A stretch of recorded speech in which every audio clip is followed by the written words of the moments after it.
साथीहरु हामीले चाहिँ अहिले एयर लेयरिङ गरिराखेका छौं। हामीले 500 वटा बिरुवा निकाल्ने अहिले टार्गेट छ हाम्रो। हामीसँग धेरै बिरुवाहरु छ। योबाट चाहिँ नयाँ एयर लेयरिङ गरेर चाहिँ नयाँ निकाल्दै छौं। यसको स्टेप पनि देखाउने छु म तपाईलाई। यो सबैबाट चाहिँ अब फल्न थालेको छ भर्खर। यो नयाँ बिरुवा बीजी बिरुवा हो। बीजबाट उमारेर चाहिँ नि रोपेको। योबाट चाहिँ भर्खर फल्न थालेको बिरुवाबाट चाहिँ गर्दाखेरि लङ टाइम योबाट निकालेको एयर लेयरिङबाट निकालेको हाँगाहरुबाट निकालेको बिरुवा पनि लङ टाइम चाहिँ नि हामीलाई चाहिँ फलहरु दिने र बोट राम्रो हुने हुन्छ। यो चाहिँ मैले लगाएको 4 वर्ष 4.5 वर्ष भयो। हामीले चाहिँ रुटिङ हर्मोन अथवा यो रुट म्याक्स पनि युज गर्न सकिन्छ। यो चाहिँ टाइप 2 हो।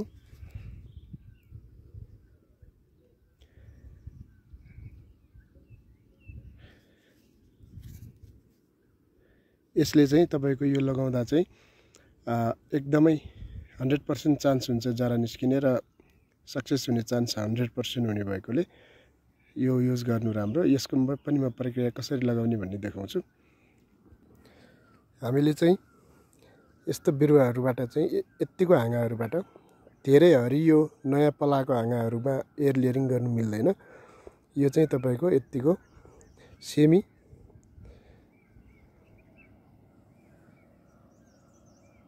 हाँगा चाहिन्छ। यसमा हामी गर्दै छौं। पहिला हामीले यसलाई 1 इन्चको ग्यापमा तलमाथि काट्ने।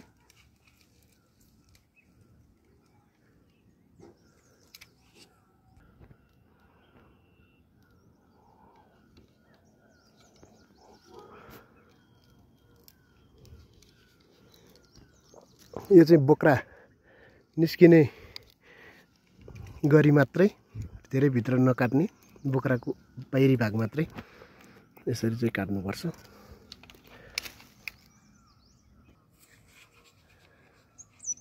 यसरी काटिसकेपछि हामीले यसलाई बोक्रा बिस्तारै निकाल्ने।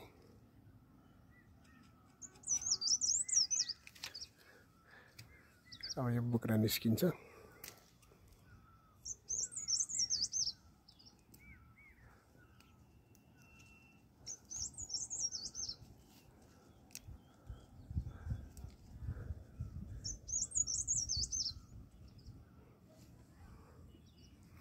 यसलाई चाहिँ राम्रोसँग काट्नु पर्छ। यो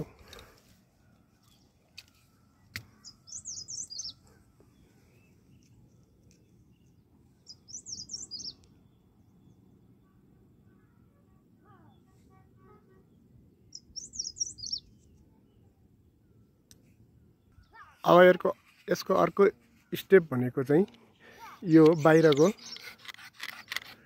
यो हरियो चिप्लो खालको चाहिँ एउटा भाग हुन्छ यसमा। यसले चाहिँ फेरि यो बोक्रा जोड्दिने गर्छ। त्यसैले यसलाई चाहिँ हल्का खुर्किनु पर्छ। यसरी धेरै नखुर्किने, हल्का मात्रै खुर्किने कि यो बोक्रा फेरि नजोडियोस्। तलबाट माथि जोडियो भने जरा पनि आउँदैन, सक्सेस हुँदैन। मैले चाहिँ यसलाई मज्जाले हल्का खुर्किसकेको छु। अब यसमा यो चाहिँ रुट म्याक्स, रुट हर्मोन भन्छ यसलाई। यो चाहिँ 2 नम्बरको हो, 2 नम्बरको हो।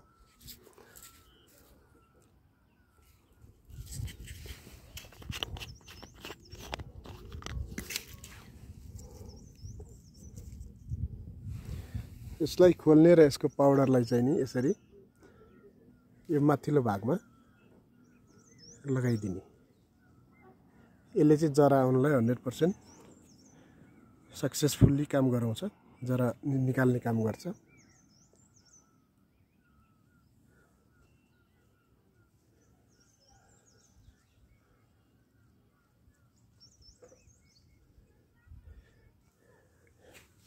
अब यसमा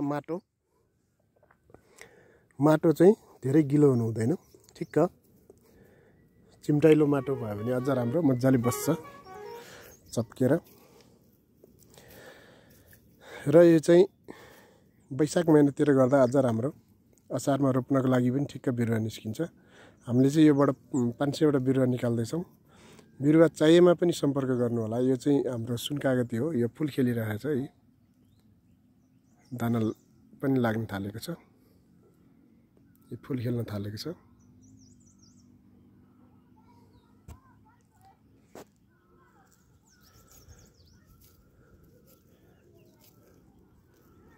अब यसलाई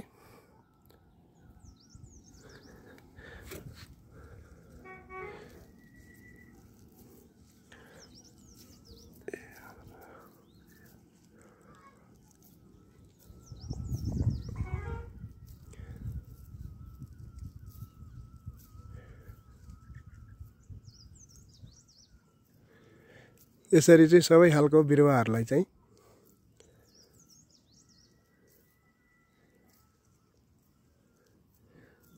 हाँगाबाट जरा निकाल्नु मिल्छ। अब यो हाम्रो माटो बसिसकेको छ। अब यसलाई चाहिँ नि यसरी तलमाथि बान्दिने। अब हाम्रो यो मैले राम्रोसँग बान्दिसकेको छु। 35 देखि 40 दिनमा यो जरा निस्किन्छ। यसको काट्नलाई मिल्ने हुन्छ। यो हामीले वैशाखमा गऱ्यौँ भने असारमा लगाउनको लागि राम्रो हुन्छ। पानी हालिरहनु परेन, सर्छ पनि राम्रोसँग। बिरुवा चाहेमा पनि सम्पर्क गर्नु होला। र यो भिडियोलाई हाम्रो चाहिँ बाहिर भारत देशबाट चाहिँ नि महिनामा एउटै नाकाबाट 5 करोड 10 करोडको कागती भित्रिन्छ। कागती खेती गरौँ, बिरुवा चाहेमा सम्पर्क गर्नु होला। र यो भिडियोलाई सकेसम्म सक्दो धेरैसम्म पुर्याइदिनु होला, सेयर गरिदिनु होला, सब्सक्राइब गरिदिनु होला, लाइक गरिदिनु होला। धन्यवाद।